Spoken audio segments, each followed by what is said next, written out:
Je vous propose donc qu'on écoute Michel Dufour, qui, donc, comme je le disais tout à l'heure, était secrétaire d'État et qui a rédigé ce rapport avec Fabrice Lextrait sur les nouveaux territoires de l'art.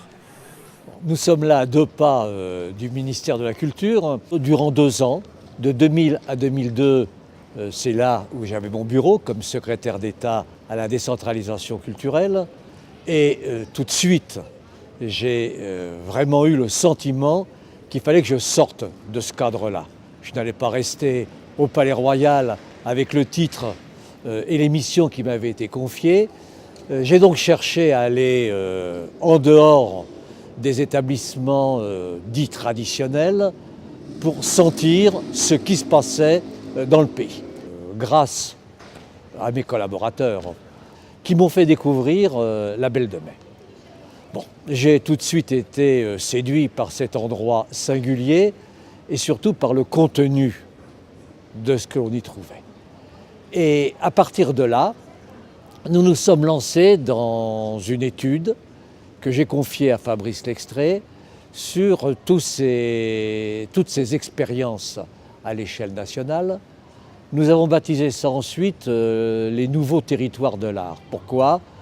Parce que le mot friche pouvait nous ramener à ce que je ne voulais surtout pas, à une case, à un label, alors que l'ensemble de ce que nous tentions, c'était justement de sortir de là, d'abattre quelques murs et de faire en sorte que tous ceux qui innovaient en cette direction dans le pays voient leur expérience prise en compte. Ce que j'ai senti tout de suite, c'est cette volonté, je dirais, d'abattre les murs, de ne pas s'enfermer dans des cases. Je pouvais moi-même avoir tendance à classer comme ceci ou comme cela des expériences, et le ministère lui-même, si j'y étais resté, m'aurait poussé à tout labelliser. Et ça, c'est complètement à l'inverse de ce qui se déroule dans la société, et la dimension transversale d'une expérience telle que la friche, où on fait en sorte que des disciplines s'entrecroisent, que des publics très divers se rencontrent, que nous ayons des expériences qui, dans un autre cadre, finalement cohabiteraient mais sans se connaître.